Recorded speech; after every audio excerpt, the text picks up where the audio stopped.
এখন কোনো বিছানা নাই, মাটির মাঝে শোয়া দিয়া গেছে আপনজনেরা। আমার বান্দার কবরে আমার জান্নাত থেকে একটা বিছানা এনে বিছায়া দাও।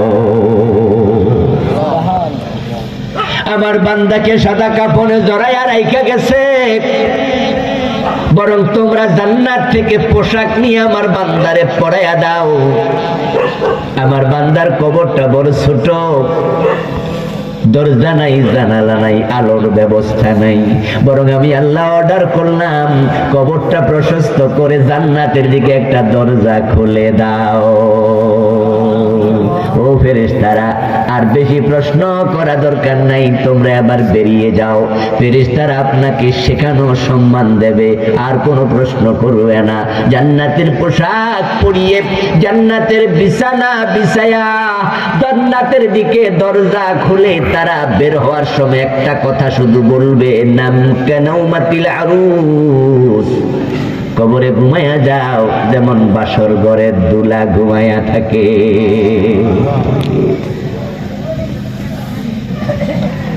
যখন আবার কবর খুলে দেয়া হবে, ইদাল কুবুরু বুসিরাত, একটা দিন আসবে যেদিন কবর আবার খুলে যাবে।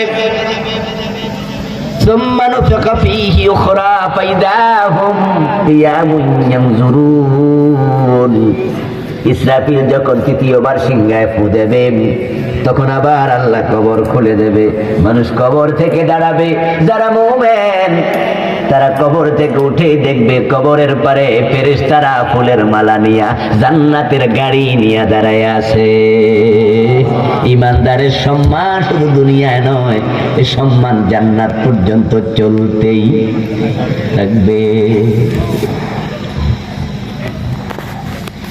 قال رسول الله صلى الله عليه وسلم يحشر الناس يوم القيامة ثلاثة أصناف، صنفا مشاة وصنفا ركبانا وصنفا على وجوههم।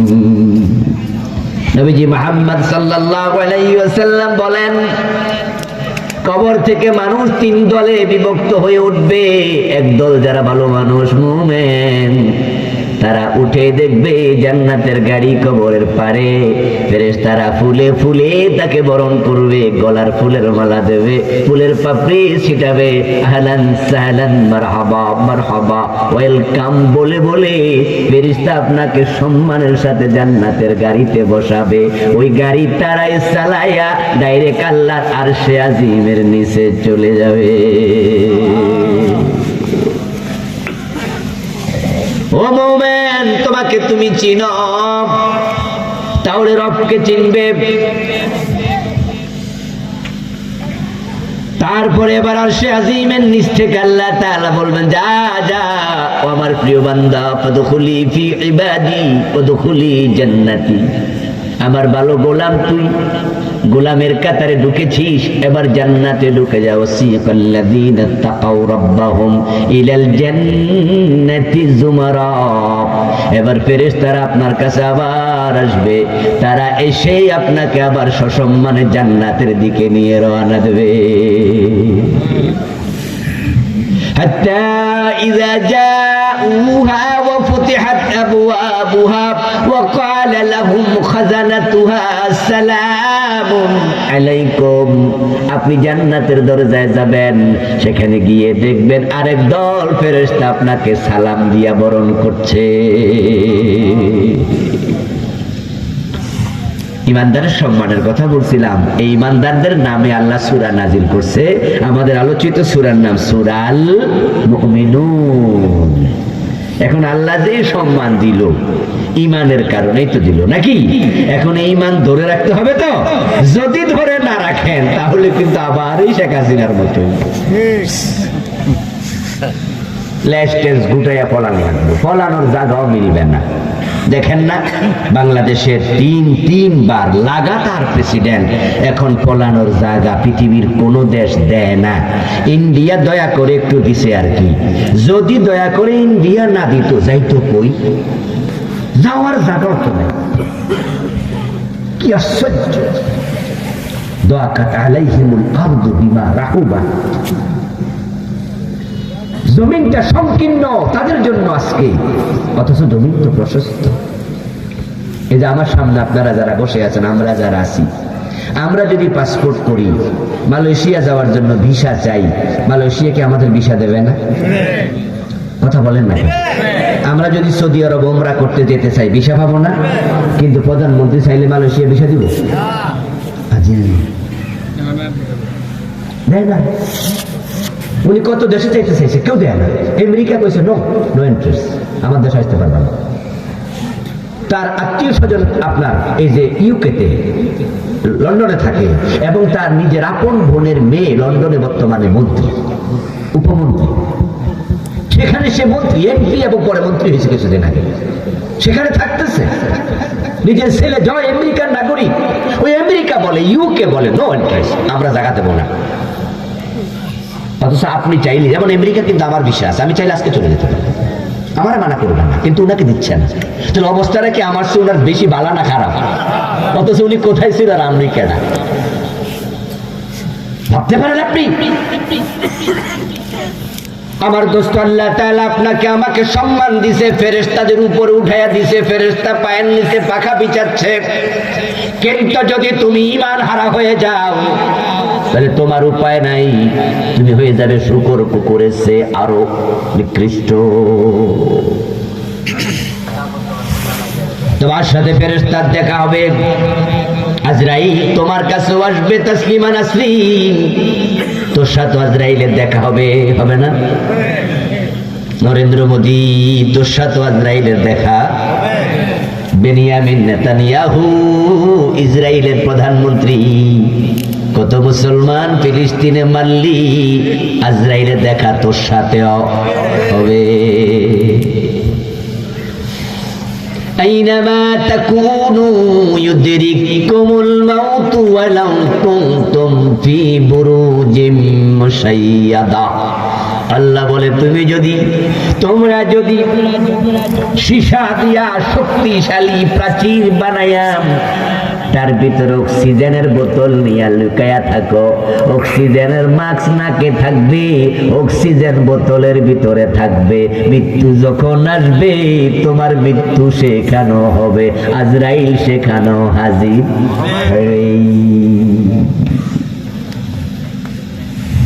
পালাবে কোথায়? পালাবে কোথায়? পালানোর জায়গা নাই। যেখানে যাও সেখানে আজরাইল যাবে, এসে হাজির হয়ে যাবে। নবী সুলাইমান আলাইহিস সালামের যুগে এক ব্যক্তি নবী সুলাইমানের কাছে এসে বলল, আল্লাহর নবী, আমার খুব ভয় লাগতেছে, আমার একটু আপনি অমুক জায়গায় তাড়াতাড়ি পাঠানোর ব্যবস্থা করেন। সুলাইমান নবী যেখানে দাঁড়ায় আছেন, ওই লোক সব গল্প করতেছেন। সেখান থেকে জায়গাটার দূরত্ব অনেক বেশি, অনেক বেশি। একদিনের রাস্তা, যদি সে দৌড়াইয়া যায় ঘোড়া তাও লাগবে এত দূরের জায়গা। ধরেন এখানে বললো যে আমার এখনই আপনি ঢাকা পাঠান, তো ঢাকা যদি আমি প্রাইভেট কারেও যাই তাও তো 1.5 ঘন্টা লাগবো না? সুলাইমান নবীকে হয়েছে কি, তোমার তুমি অমুক জায়গায় কেন যাইতে চাও? বলে, আমি ভয় পাচ্ছি, কিছুক্ষণ আগে আমার একটু ধরতে আইছিল, আর আমি জানি আপনার কথা বাতাসে শুনে। সুলাইমান আলাইহিস সালাম পৃথিবীতে এমন ক্ষমতা প্রাপ্ত নবী ছিলেন, আল্লাহ তার অসংখ্য মাখলুকের উপরে সুলাইমান নবীর ক্ষমতা দিছে। এমন ক্ষমতা আল্লাহ আর একজন নবীকেও দেয় নাই। উনি পাখির কথা বুঝতেন, পাখি উনার কথা বুঝতো, উনি পিঁপড়ার কথা বুঝতেন, পিঁপড়া উনার কথা বুঝতো। সূরা নমল পড়লে পাবেন বিস্তারিত কাহিনী। উনি পাখির সাথে কথা বলতেন, চিঠি লিখছেন, পাখি যায় চিঠি লইয়া রানী বিলকিসের কাছে যা। শোনেন নাই? ওনার মাজলিসে জিনেরা ছিল, কে আসো? বিলকিসের সিংহাসন নিয়ে আসো। পিঁপড়া উনি যাচ্ছে আর বলতেছে, ও পিঁপড়ার দল, সুলাইমান নবী আসতেছে, সঙ্গীদেরকে সাথে নিয়ে তাড়াতাড়ি গর্তে ঢোক, না হয় কিন্তু সুলাইমান পা দিয়া পিষে ফেলবে, তোরা তো ছোট্ট ছোট্ট, তোরা তো দেখবো না। নবী সুলাইমান পিঁপড়ার কথা শুনে মুস্কি মুস্কি হাসেন। সুবহানাল্লাহ। ওয়ালি সুলাইমান আর-রিহ, সুবহানাল্লাহ বলে। আল্লাহ কোরআনে বলে আমি বাতাসকে নবী সুলাইমানের অনুগত করে দিয়েছি, বাতাস নবী সুলাইমানের কথা শুনতো। আমরা বিভিন্ন জায়গায় যাওয়ার জন্য আজকের আধুনিক যুগে আমরা হেলিকপ্টার ব্যবহার করি না, ব্যক্তিগত বিমান আছে, এমন লোক আছে না? সুলাইমান নবী ব্যবহার করতেন বাতাস। উনি বাতাসের বলতেন এই বাতাস করি, বাতাস করতে জি হুজুর আইছি, আমি একটু সিটাং যাবো, কত ওঠেন ওই মুরিদ আইসা উম্মত আইসা বলতেছে হুজুর আমার কে জানি ধরতে চাইছে, আমি ডরাইছি, আমার এখানে থাকবো না, আমার একটু ঢাকা পৌঁছায় দেন, অমুক জায়গায় পৌঁছায় দেন। আর আমি তো জানি বাতাস আপনার কথা শোনে, তাই বাতাসের কোন আমার জন্য একটু অমুক জায়গায় নে। হতে পারে তার আত্মীয় স্বজন সেখানে ছিল। তো সুলাইমান নবী কয় ঠিক আছে, আল্লাহ যেহেতু আমার ক্ষমতা দিছে, বেটার উপকার একটু কথা না করলে কিন্তু ওয়াজ করবো না। কথা কি সব আমার দিয়ে কয় এসব কি? এই তো এক বৈষম্য। কি বৈষম্য? বিরোধী আন্দোলন হয়েছে না? না, কিন্তু আন্দোলন এনো শুরু হয়েছে। সুলাইমান আলাইহিস সালাম বলে সামর্থ্য যদি থাকে মানুষের উপকার করা দরকার আসেনি?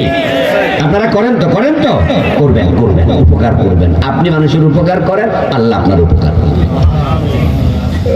যখনই সুযোগ মানে রাহমু মান ফিল আরদ ইয়ারহামকুম মান ফিস সামা। প্রিয় নবীজি সাল্লাল্লাহু আলাইহি সাল্লাম বলছে তুমি জমিনওয়ালার সাথে উপকার করো, রহম করো, ভালোবাসার আচরণ করো, তার তুমি আর আল্লাহরে ডাকা লাগবে না। তোমার বিপদের দিন আল্লাহ নিজ থেকে ভালোবাসা দেখাবে। কুত্তারে পানি খাওয়াইছে, আল্লাহ জীবনে সব গুনাহ মাফ করে দিয়েছে। এমন হাদিস আছে না? সে পতিতা ছিল, নিকৃষ্ট নারী, সব মাফ করে দিয়েছে। করবেন এগুলা, শ্বাস পাইলে মানুষের উপকার করবেন। আমরা তো ওরা কেমন হয়ে গেছি, আমরা রোবট হয়ে যাচ্ছি, দিন দিন যন্ত্র মানব হয়ে যাচ্ছি, শুধু নিজেরটা বুঝি আর কিচ্ছু বুঝি না। কিছু লোক আছে এমন প্রয়োজনে পয়সা যাক তা নিজেও খাইবো না, কারোর দিব। দোকানে ভিক্ষা কইরা জায়গা না পুরো বাজারে করে। আচ্ছা যখন এই দোকানে ভিক্ষা দেয়, পরের দোকানে যাইতে কি হে বিরক্ত হয় না মজা লাগে? হে কয় যে পাইছি আরেকটু। আমরাও তো ছোটকালে মাহফিলের জন্য বাজার কালেকশন করছি, মাদ্রাসার জন্য ধান তুলছি। যখন বাজারে মাহফিলের জন্য পোস্টার লয়ে গেছি, মাদ্রাসা ছাত্র ছিলাম, তখন এক দোকানে দিলি কিন্তু ধরবে, এক দোকানে তাড়াতাড়ি গেছি। আরে মানুষের দেরি চল যাই। অদস্ত তুমি এক জায়গায় বসে বসে ভিক্ষা দাও, তুমি বিরক্ত হচ্ছ, আর যেই বেটা ভিক্ষা নেয় সে বিরক্ত হচ্ছে না। ভিক্ষুকের মাঝে তাকায় দেখি এমন ভিক্ষুক আছে যে চোখে দেখে না, যে লাঠি বদ দিয়া হাঁটে, সে ভিক্ষুকও কিন্তু হাইটটা হাইটটা ভিক্ষা করে। ওই ভিক্ষা নিয়ে লাঠি বদ দিয়া হাঁটা ভিক্ষুকও বিরক্ত হয় না, কারণ সে পাইয়া মজা পাইতেছে। এখন তুমি দিয়া কেন মজা পাও না দোস্ত? তোমাকে দেয়ার ক্ষমতা দিছে কে? বরং তুমি দিতে যে পারতেছো, আলহামদুলিল্লাহ, আলহামদুলিল্লাহ। আল্লাহ চাইলে তো তার জায়গায় তোমার নিতে, তোমার জায়গায় তারাই আনতে আল্লাহর একদিনও লাগে না, একদিনও লাগে না। সালমানের প্রমাণের দিকে তাকাইলে বোঝেন না এই যে দরবেশ বাবার অবস্থাটা এখন কি? বাংলাদেশে যদি 10 জন ধনীর তালিকা করেন, তার মাঝে তার নাম ঢুকবে না। কিন্তু আজকে কি অবস্থা? আমার দোস্ত বলতেছিলাম হযরত সুলাইমানকে আল্লাহ ক্ষমতা দিছে, ওনার উম্মত উনাকে বলছে আমার একটু উপকার করেন। নবী সুলাইমান বাতাস রে কো বাতাস, এই বেটারে কান্দে কইরা নিয়ে অমুক জায়গায় রাখিয়া, বাতাস ওনাকে কান্দ লইয়া গেছে, নামাই দিছে। কিছুক্ষণ পর মালাকুল মউত আজরাইল সুলাইমান আলাইহিস সালামের কাছে হাজির। এসে নবী সুলাইমানকে সালাম দেয়, আসসালামু আলাইকুম, আনা মালাকুল মউত। ও নবী সুলাইমান, আমি মালাকুল মউত আজরাইল আইছি। সুলাইমান আলাইহিস সালাম মনে মনে ভাবে গেলাম বুঝি, আজরাইল দেখা করলে তো আর থাকা যায় না। আজরাইল তুমি আমার কাছে আসছো, আমি তো প্রস্তুত। বলে না হুজুর, আপনারে নিতে আসি নাই, আপনাকে নিতে আল্লাহ পাঠায় নাই। তাহলে আসছো কেন? ধন্যবাদ দিতে আসছি। অমুক জায়গায় আল্লাহ আমারে পাঠাইছে, পাঠাইয়া কয় অমুক বান্দার সেখানে মৃত্যু হবে, যা তার জান কবজ কর। কিন্তু আমি যাইয়া দেখি বেডা এখানে নাই, মৃত্যুর সময় তো গনায়া গেছে। কিছুক্ষণ পরে হঠাৎ করে দেখি বাতাসে বেডারে দফাস করে ফালাইছে। তখন জান্নাত কবজ করছি, আর তখন বুঝা লাইছি বাতাস আমনের কথাই শুনছে। আপনি যদি বেড়ারে ঢাকাইয়া বাতাস দিয়া না ফাটাইতেন তাহলে তো সময় মতো আমি আমার কাজটা করতে পারতাম না। তাহলে বুঝা গেল যার মৃত্যু যেখানে আছে সেখানে তাকে পৌঁছাইয়া দেবেন কে? এখানে ভয় ঢুকাইছে আর এবারে সুলাইমানের কাছে সুলাইমান বাতাস দিয়া পাঠাইছে। বলছিলাম বেনিয়ামিন নেতানিয়াহু, তুইও বাঁচতে পারবি না, মরতে হবে, ঠিক না? সময় আসলে কেউ বাঁচবে না, আপনাকে আমাকেও যেতে হবে। তবে ঈমান হারা হইয়া যায়েন না। যদি ঈমান হারা হইয়া যান তাহলে আপনার সাথে আল্লাহর আচরণ হবে অত্যন্ত কঠোর। আল্লাহ তাআলা বলেন, ওয়ালাউ তারা ইয ইয়াতাওয়াফাল্লাযীনা কাফারুল মালাইকাতু ইয়াদরিবুনা উজুহাহুম ওয়া আদবারাহুম ওয়া যুকু আযাবাল হারিক।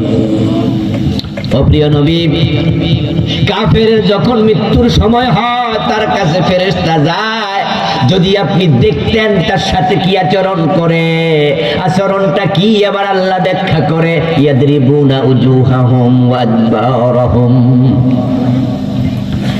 ওর মৃত্যুর সময় যখন আসে আমি ফেরেশতারে বলি, যা যা বেনিয়ামিন নেতানিয়াহুর কাছে যা, তার মৃত্যুর সময় আসছে, নরেন্দ্র মোদীর মৃত্যুর সময় আসছে, যা যা।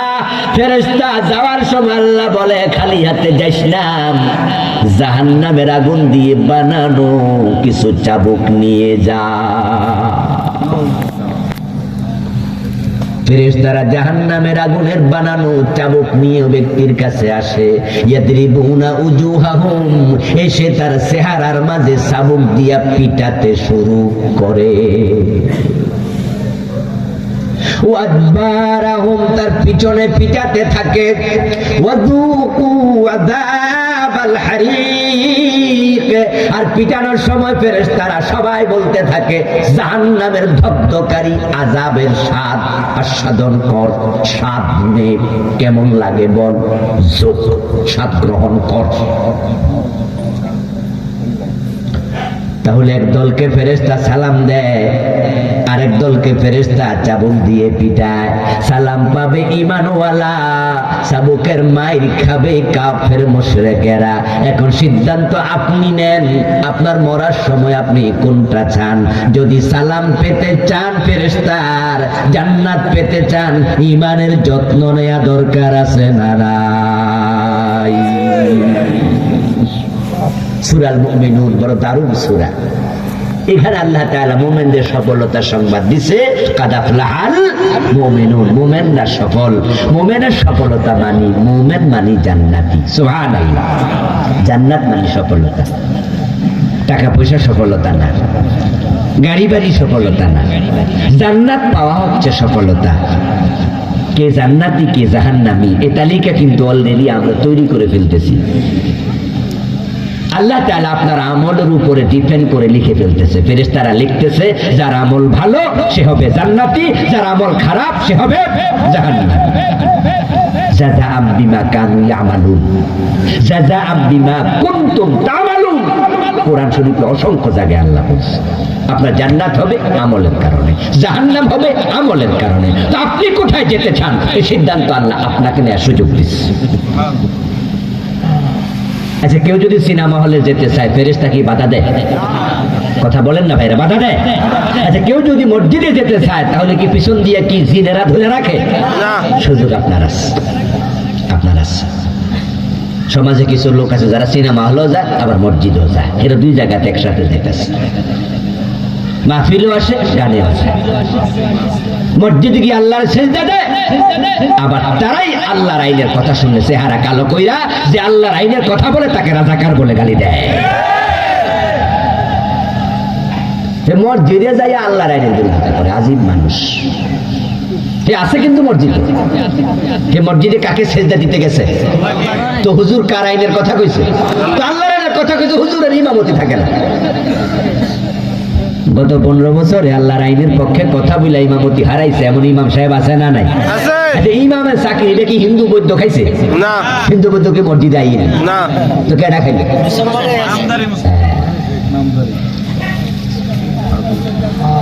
অদস্ত জুমার মসজিদও বেড়া গেছে, হুজুর জুমার দিন ওয়াজ করতেছে, যখন আল্লাহর আইনের ওয়াজ করছে তখনই মসজিদের ভিতরে বেড়া রাইকা গোসা মোটা হুজুর রাজনীতি শুরু করছে। বুঝে লাইছি এ হুজুর মনোমক দল করে, আল্লাহর আইনের কথা বলছে, তাই পরে এবার নেতাদের কাছে বিচার দিছে, আর নেতা কইয়া দিছে আগামী জুমা থেকে হুজুরের যেন আর না দেখি, হুজুরের চাকরি শেষ।